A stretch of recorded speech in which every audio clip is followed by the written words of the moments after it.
Up+Adam. Tractor systems are offline. We are Beyond FM. Beyond FM. The future of broadcasting is here. Up+Adam with Adam Montiel. It's community content from Concentrate. It's Up+Adam with Adam Montiel. Some say life is where it begins. Straight to the stars is where it ends. Yes, some say life is just where it begins. Straight to the stars is where it ends. Only to start again. Happy Monday. Welcome back. Thank you so much for being Up+Adam. My name is Adam Montiel. All right, big shout outs to one at her table, hosted the Untamed dinner last night at Ella's Vineyard. Good Lord, that place is absolutely gorgeous. Creston, sort of like some of that east side, that lower east side part of the county, and then some of the northern west side, like, San Miguel. Just talking about like rolling, beautiful green hills, untouched. Creston, absolutely gorgeous, where they got their place out there, Ella's Vineyard. You could taste their wines in Tin City, but it was great to meet Kat again, and everyone with the At Her Table just did such a great job. Chef Candice Custodio, fantastic. Chef Katie Prescott, who it was her food all night long, really telling that story. As you know, we featured At Her Table here years and years. What they do is really focus on paying homage to the women of the food, wine, hospitality industry here. It was on International Women's Day. It just couldn't have been better. Some great, beautiful wines. Maggie from Alta Colina was there. Nancy from Ulloa.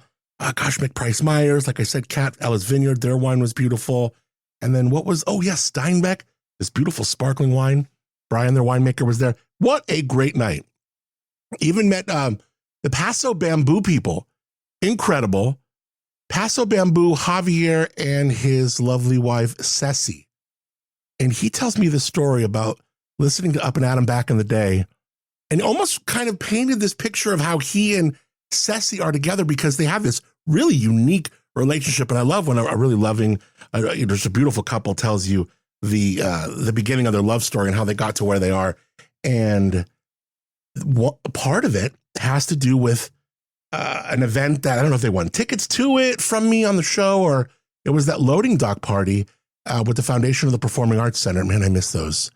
And it was a white and black ball. And I think maybe I hooked him up with tickets from the show. I don't know. Anyways, he goes, hey, I'm going to, I need you to come on this with me. We're going to this white and black and white ball thing. And she goes, and they have this incredible time. And he's got pictures. This is like from 2019. He's got pictures of he and I and JoJo, who was DJing there. And I'm like, oh my God, you have these, look at this, and I didn't even know. So to reconnect with this guy who I had just, I guess just given away tickets, or he listened to the show, told me some funny stories of how I called him during my cell phone salute. That was where, people you'd have to answer, hey, I'm, Javier, and I'm Up+Adam in the morning. But if they don't right off the bat, we would mess with them a bit, air those prank phone calls. It was funny.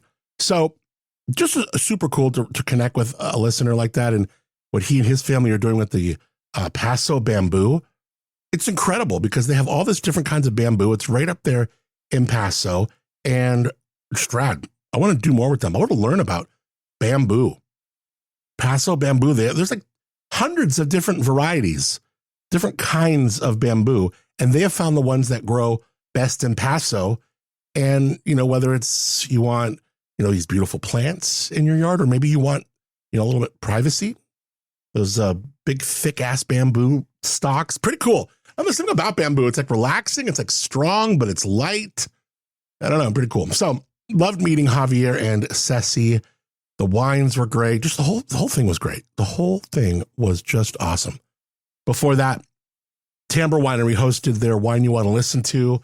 Super success. Tons of Cal Poly students drinking wine. Just seeing, 21, 22, 23-year-olds just getting their taste on was great. It was awesome. They had good music out there, playing cornhole, chilling, raffles. We interviewed Riley, Colette, and Delaney of the Cal Poly EIM program. And I got to meet Yen, who is the professor. She was so awesome. Her and her husband, super cool people. And they were just so appreciative of like, oh my God, it was so cool, to have them on the podcast, and they just loved it. So just great community, everything over this weekend. It was a gorgeous weekend. And it just leaves me feeling on a real big high for where we live and the kind of caliber of people we have here. So I wanted to let you know about all that. Today, though, what an interesting interview. You've heard of Breaking Bad? Oh, we're going to talk about Breaking Good. Listen to this. From the outside, this story literally sounds like a movie pitch. A young woman leaves New York for Hawaii with college dreams, sunshine. She's looking for a fresh start. But within a few short years, that paradise turns into something else entirely. Addiction takes hold. The underworld of Waikiki opens its doors to this 5'0" blonde, blue-eyed gal from the mainland. And now she is running with drug dealers, surviving the streets, even unironically being called boss in a world that most people never even see in Hawaii, much less anywhere else. But it's kind of what makes this story so different is not just the fall, it is the rebuild. Because today, that same woman is a mom, PTA mom, a writer, someone who has spent years doing the hard work of healing. Looking back at the life she lived with honesty, transparency, courage. She's got a new memoir. It's called Breaking Good. And later in the show, we're going to meet Nikki Mammano. We're going to talk about this survival, what it really takes to find your way back when life goes completely off the rails. What a story. What a gal. This is amazing. So she hasn't talked until now, so it's going to be really cool chat coming up in just a couple minutes. Before that, this is a crazy story out of a place called Rockland. I think it's Northern California. An 8th grade history teacher, now on administrative leave, after a video showed him doing something, definitely not part of the lesson plan, we'll say that. Police are investigating after the teacher was caught on video urinating into a canister inside his classroom and then dumping it out just moments before students walked in. The teacher's name is Mr. Champ. He was placed on leave last month when school officials learned about the video. The police are trying to figure out whether this is just a very bad, unfortunate decision, or is this something that actually crosses the line and into a crime? So far, authorities say no students were in the room at the time. No one has come forward saying that they were harmed. But here's where the story gets even a little stranger. Apparently, the video was recorded after a student hid a camera in the classroom. According to reports, you can even hear the teacher let out a sigh of relief after he finished whizzing in this cup. And I don't know if there was rumors that he might have been doing this, and that's why the student set up a camera, but creepy to set up a hidden camera. I don't know what the deal is with that. So, police looking into what the teacher actually did. There's also a question of what the student secretly recording what they were doing. So investigators have said, in their word, nuanced. This case is extremely nuanced. The big question is privacy. Was the door locked? Were the blinds closed? Did anyone actually see it happen in person? Doesn't look like it. Because if the teacher took steps to make sure he was alone, police are like, this might not be illegal, although it might be dumb. And look, if you got to, maybe you're on medication where you got to go real quick. I mean, there are circumstances. School district, they're also doing their own investigation to see if maybe any policies were violated. And for an 8th grade history class, definitely not a lesson that was in the textbook. This one is a weird story. So we'll let you know how the saga of Mr. Champ goes. 8th grade history. Man, crazy story, isn't it? All right, before we get into our chat with Nikki, we've talked about it up here. We've stood on the mountaintops. I love a bidet. I love my bidet. I am a bidet user forever. And once you go bidet, it's over. You're converted. You're spoiled. You can't unknow what clean and good actually feels like. So if you've always been bidet curious, you gotta just do it. But then what happens is you travel and it's like, what's going on? How do I live like this? This is like, feels like third world. No way. So that's why I'm all in on the Traveler. It's from my friends at Porta-Bidet. This isn't some sad little water bottle squeezy situation that you get on Amazon. This is incredible. It mounts on the toilet with no tools, no plumbing, real pressure, real control, no mess. You can hook it up in like literally seconds. You even can fill it with warm water. It's basically bringing your home comfort into a hotel, Airbnb, a cruise ship, wherever you're going. They crushed their Kickstarter. They're shipping now. We're officially partnered, which means if you've ever been bidet curious, I'm telling you, I'm giving you permission. This is your open invitation. We are going to have Steve on the show this week. He is the creator of Porta-Bidet. Been waiting to bring him on. Click the link in the show notes. It's at the top. You can't miss it. That's our special link for Up and Adam listeners. You can also go to adammontiel.com, scroll down. You'll see the partners that support the show. I believe Porta-Bidet is like literally the first one. So travel better, feel better. Stop pretending toughing it out is normal. Oh yeah, and you're welcome. It's Up and Adam with Adam Montiel. All right, I tell you, her story reads like something out of a freaking crime drama. But every word of it is real.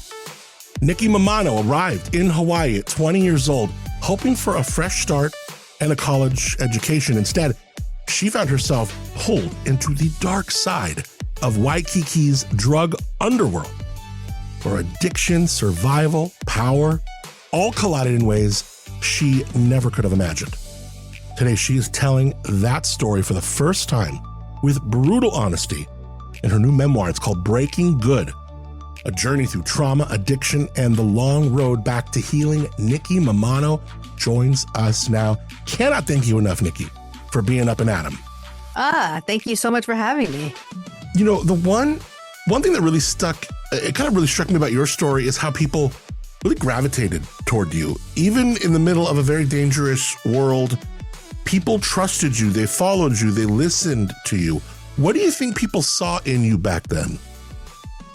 I think that when I was a dealer and I was able to move up, fast, there was a combination of, I looked young and I was small and I didn't look like that person that you have to stay away from, that scary, stay out of the alley type of person. I'm also have always been pretty real. I try to keep it real. I try to keep it real on the book and honest. It's hard to do, but it's the only way. And so I think people trust that.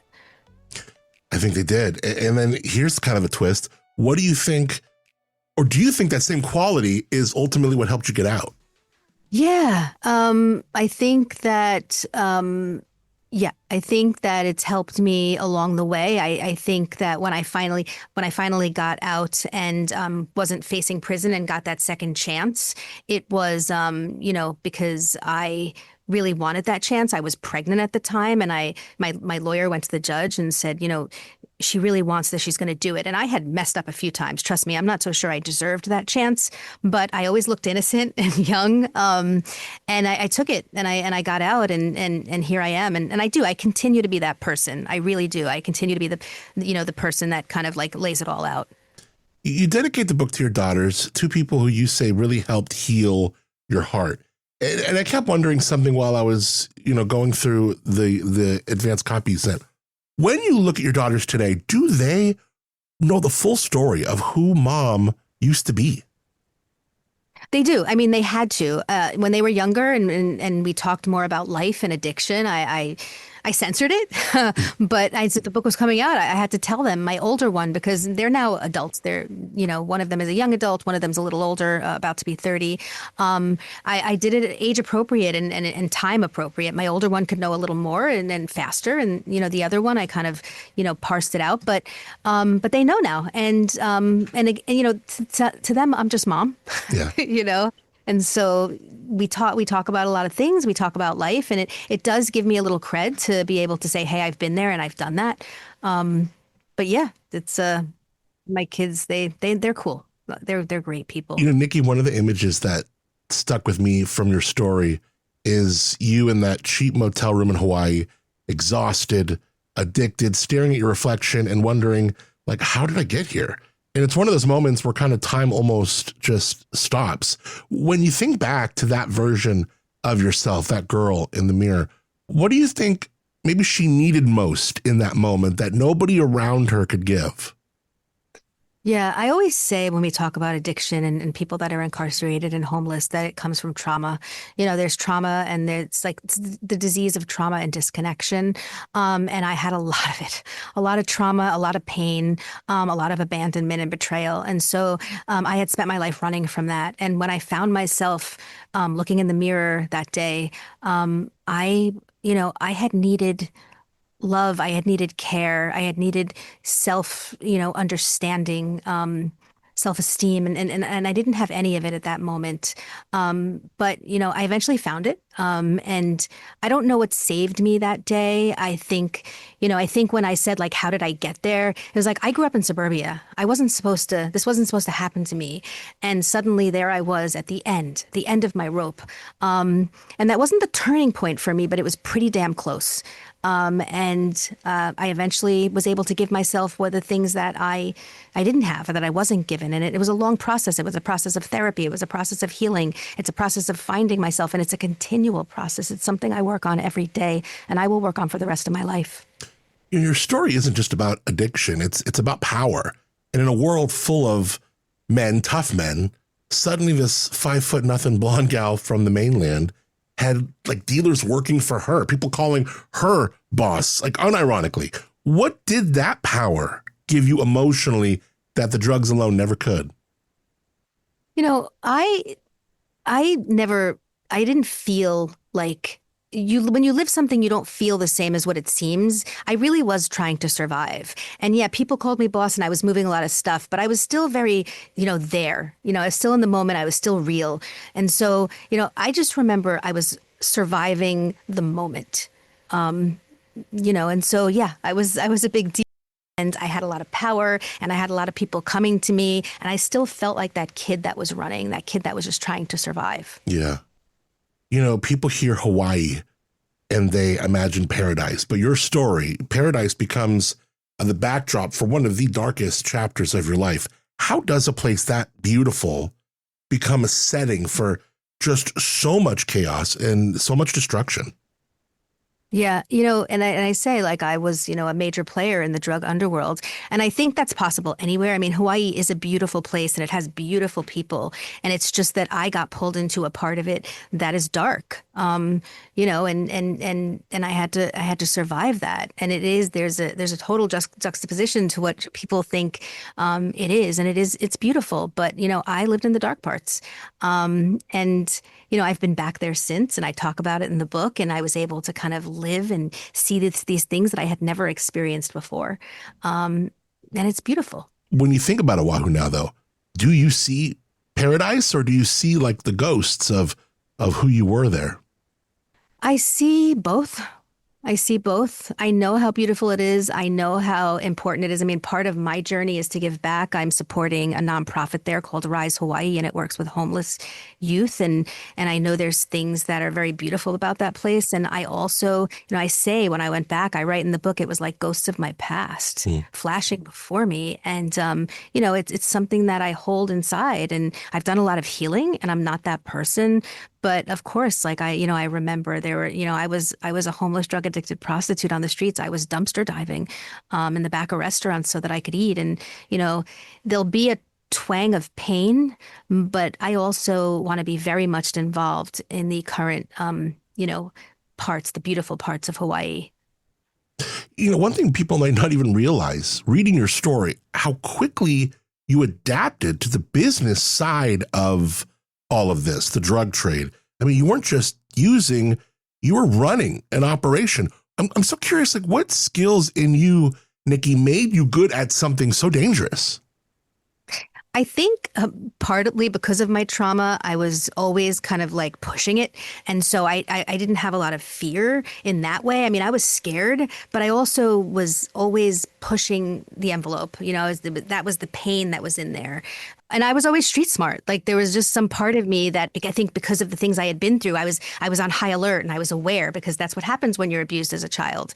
So I had the ability to be street smart, and I was a smart kid, and so it was just, and I was an addict, and so it put it all together, and the world I was living in, I just kind of rose to the top pretty fast. Wow.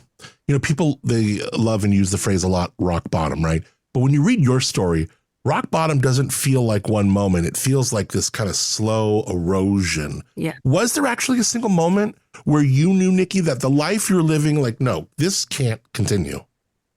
Yeah, it was when I found out I was pregnant.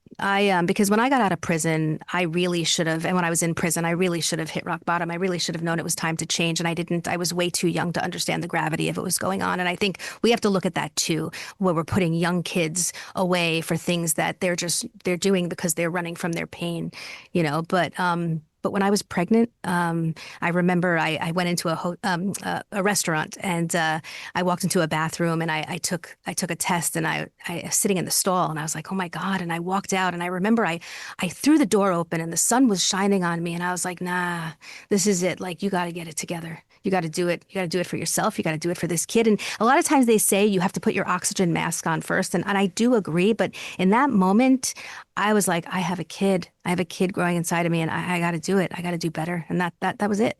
So, finally, you've been a lot of people in one lifetime: addict, dealer, inmate, mother, author, PTA mom, right? If the young woman stepping off that plane in Hawaii could meet the woman who I'm talking to right now, what do you think she would say?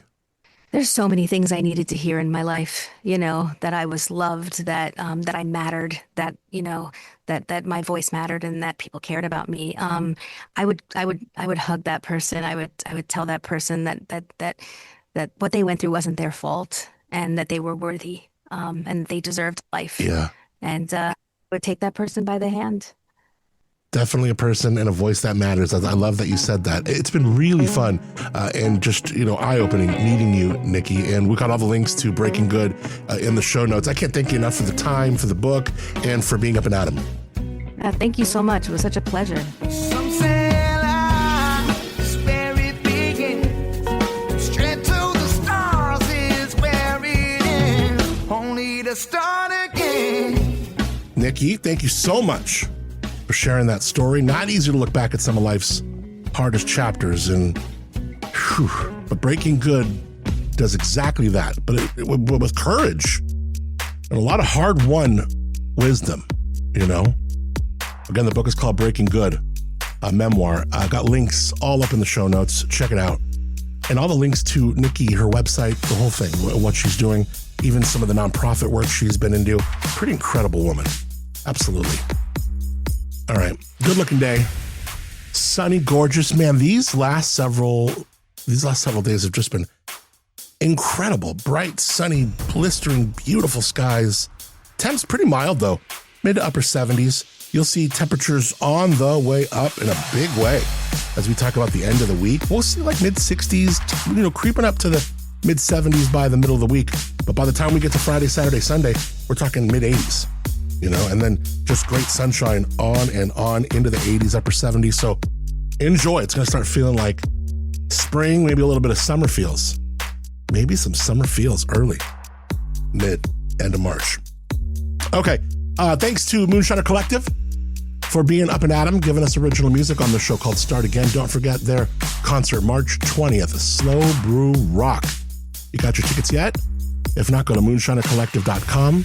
Stream them wherever you get your musica, in Spotify, everywhere you go. You know where to go. Get your music, then go to moonshinercollective.com. We'll see you March 20th at Slow Brew Rock to check them out live. All right. Until tomorrow.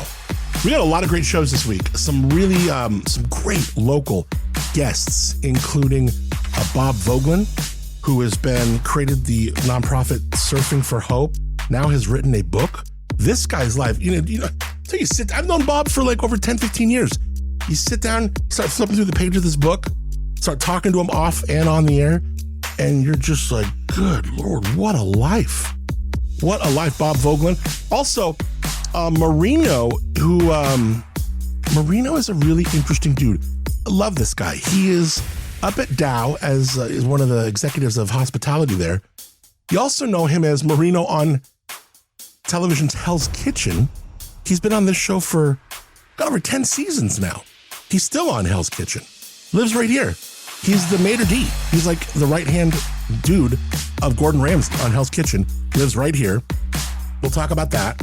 Also, he's got a brand new pizza shop in Paso at the Paso Market Walk. It's called La Biga. B-I-G-A. La Biga. And he is doing Neapolitan pizza in just an incredible way. Like he's on to something here. Italian dude, Monferrato, Marino Monferrato. Hope I'm saying that right. I love the dude. I can't wait to have him on this week. So just stacked shows. Got an interview to share with you with Proxima Parada's Nick Larson. Got Steve Weiss from Portable Day. We're going to talk about all kinds of stuff, but some great local interviews this week. Really, really proud of them. Can't wait to share them. A lot of great feedback on our conversation with Rob Rossi, talking about the Fremont. Man, if you didn't hear that, anything you want to know about the Fremont, and yeah, part of that sign's going to have to come down. That's right from Rob Rossi's mouth.